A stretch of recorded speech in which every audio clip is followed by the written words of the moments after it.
That's how much Christmas retail spending increased, according to new data from CNN. E-commerce spending was up even more, a whopping 49%. But 2021 begins today. So what should we expect in consumer spending for the year ahead? In this edition of FinTech Friday, the 2021 forecast for payments and spending. What's next?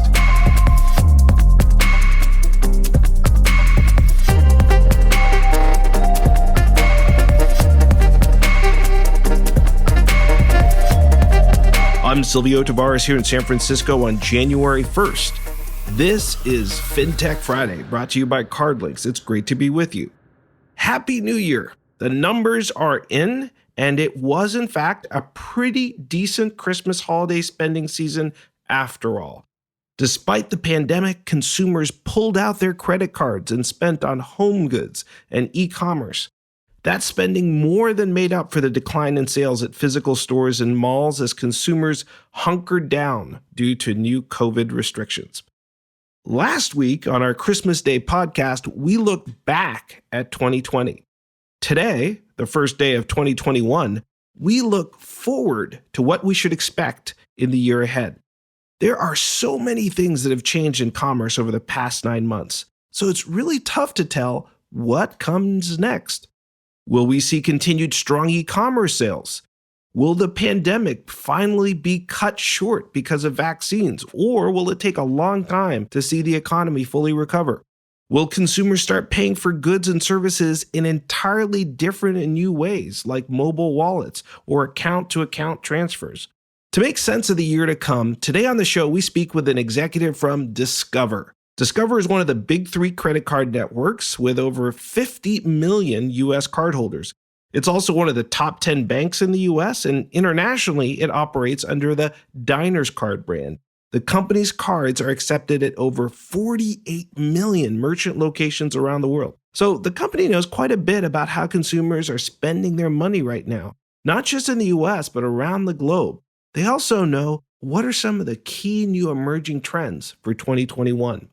Jasma Ghai is vice president at Discover, and she's an expert on payments, and we're going to discuss what to expect in digital commerce for 2021. Good morning, Jasma. How are you? I'm good, Silvio. How are you doing? I'm doing great, and welcome back to FinTech Friday. Question for you, where are you today? Chicago, although I have to say it looks very different than the last time we spoke. It's pretty dark and gray. Right. Yes. I think the last time we spoke, it was still springtime. Yeah. Now you are in the throes of the Chicago winter. So if we step back, the biggest portion of most economies, including the U.S., is actually consumer spending. And in the third quarter, we've seen some of that retail spending bounce back. And in fact, even on Black Friday, we started to see some really good growth. With the discovery of an effective vaccine, how do you think payments and shopping will bounce back next year in 2021? Is it going to be a slow, gradual recovery, or do you expect like a really significant and quick bounce back? First of all, as you kind of pointed out, the economic activity will definitely kind of go hand in hand with the pace of recovery as the vaccines roll out, et cetera. What I can tell you is that 35% of our consumers, when we asked them as part of our survey, said they're going to spend less this holiday season. Two big reasons. One, the financial instability, given the environment that we are all in. And two, disrupted social engagements. I will say that we are doing our part to boost the spend as much as we can. We're making donations and contributions to different agencies like the World Health Organization, Solidarity Relief Fund, the Feeding America Relief Fund. But most exciting is we are actually completing a campaign that we conducted over the last 3 months where we are giving $5 million to Black-owned restaurants. More so because our data shows that they're disproportionately impacted by the pandemic. So I think all in all, when it put together, Silvio, it remains to be seen, but it might be softer than last year, albeit it's where the spend shifts. As I said, we are seeing a large shift in contactless, in debit, so it remains to be seen where it moves.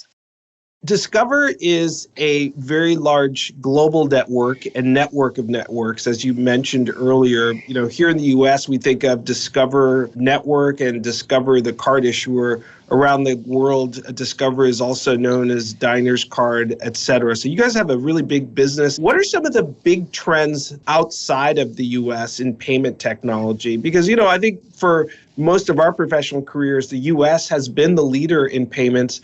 Lately, other countries have come to the fore. You think about China, for example, and the Alipay and financial IPO. That was going to be the biggest FinTech IPO in history until it got pulled. So there are some hotspots of innovation outside of the U.S. What are you seeing outside of the U.S., and what can you tell us about what's going to happen in 2021 there? That's right. There is so much going on outside the US that I think we need to keep a very close eye on. And one of the things that I've been most excited about is the migration to the non-card payment types for the future. Account-to-account payments for a consumer are becoming very mainstream. If I can just simply push money from my account to you for whatever that may be, whether you're a merchant or a friend, and I can do so aided by maybe faster or instant payment rails or payment platforms, I'm replacing cash, and that's going to threaten the dominance of just the card schemes. I will say that having partnerships all around the globe, established card markets will still continue. However, account to account will continue to capture this increasing share that we are seeing towards cashless migration. You mentioned Alipay in China. That's exactly what that is, right? Ideal in Netherlands. You're already seeing these mobile money platforms kind of doing their thing and growing very rapidly. So I remain excited about seeing the space and how it evolves. And I think it behooves us as a card payment network to invest and look at these other non-card payment types for the future. Really interesting. Lots of new ways to pay, and not all of them necessarily based on a credit card. Some new technologies coming to the fore. Looking forward into 2021, many industry experts believe that spending and payments are not going to go back to the way they operated before the pandemic. And in fact, the chairman of the U.S. Federal Reserve, Jerome Powell, recently said that the economy will recover eventually, but it's not going to be the same economy as before the pandemic. It's going to be really different. What are some of the principal things that you think are going to be different in 2021 in payments and credit cards? We've talked about the migration from physical to digital. It was already there, but we are seeing more of it. What we are also seeing, Silvio, is those small amount purchases like $2, $3, but that were pretty much taken over by cash. We are seeing that in our debit portfolio. So that cash is now moving to debit. So I think we'll continue to see this push that the industry is being calling cleaner payments as consumers kind of demand more of those interactions in their everyday lives, making that touchless payment transaction, whether you're in store buying your groceries, whether you're trying to pay your sitter or your dog walkers. I'm doing that through, P2P capabilities, whatever wallet you might be using to do that. I'm surprised to see the amount of QR implementations outside of APAC, even in here in the US. Our competitors are ramping up those activities. So I think there's a lot going on. And from our perspective, Discover's perspective, we'll continue our discipline on expense management, albeit we'll move quickly to acquire more accounts and drive our business forward should there be a change. Now, when we look back on 2020, I think for retailers, 2020 be remembered as the year that for the first time, they had more of their sales online than in store. If we look forward to 2021, what do you think we will remember 2021 for? I do hope, if nothing else, it's the year of recovery. Let the vaccines roll out and, we all want to get back and start seeing people and seeing colleagues and seeing families. Having said that, in terms of trends, COVID definitely accelerated things that were already there, things like e-commerce. However, if I was going to pick on one thing, I would say 2021 will be the year of mobile payments. I expect to see more instant issuance of virtual cards directly to your digital wallets. At Discover Payments Network, we are already paying in the space of new acceptance solutions. So think about tap on mobile, or the industry also calls it soft POS, right? Soft point of sale. And last but not least, you've seen an eruption, if I may, of buy now, pay later. Even many of our network partners as well as issuers have announced their own versions of buy now, pay later. I think we'll continue to see that. I think you'll see those payment types take away potentially from credit and debit. So all in all, 2021, I think mobile payments is finally here to stay and you'll see a growth. 2021, the year of mobile payments. You heard it here first. Well, it's kind of different weather here in San Francisco than it is in Chicago, but it's also been, during this pandemic, a tale of two cities as it comes to business performance. Some companies have really struggled. For example, restaurants, airlines have had a really tough time. Some companies have done really well. So for example, e-commerce companies and payments companies, they've just been rock stars over this last year. How has Discover fared in its payment and network business during the pandemic? Yeah, that's a great question. So I would start by saying our priority has always been and will remain the health and safety of our employees. Having said that, you're absolutely right. On the payment side, the Discover Payments business is doing pretty well. In terms of what we've been doing and we've been focused, if I may add some color, the US contactless market has accelerated across the board because of the pandemic.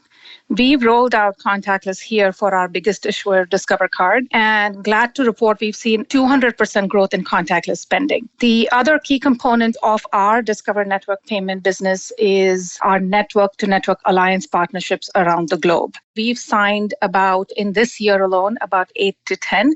Also kind of keeping an eye on, where are we headed? So international travel, still pretty nascent. However, based on the data and based on our own volumes, we are seeing it pick up domestically and regionally. So very excited to share launch of a couple new loyalty offerings.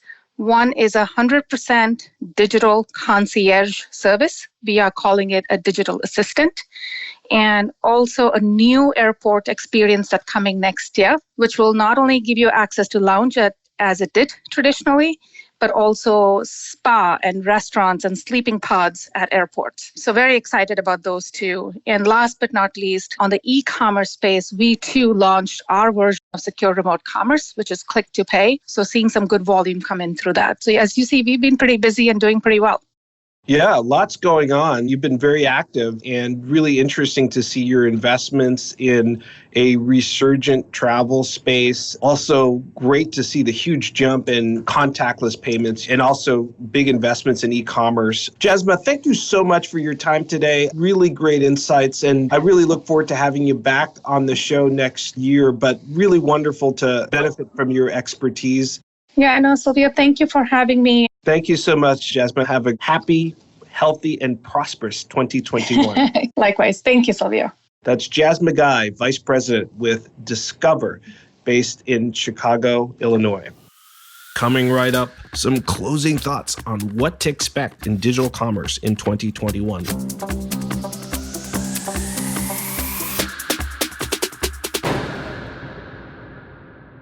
If you're like me, you spent more than a few hours this past week thinking about 2020 and what you want to do differently in 2021, both personally and professionally. I know I made up my list of annual resolutions, and they include many of my standard decisions like exercising more and doing my best to spend more quality time with my family. But on the professional side, as we've heard on the podcast, 2021 will continue to be a year of change.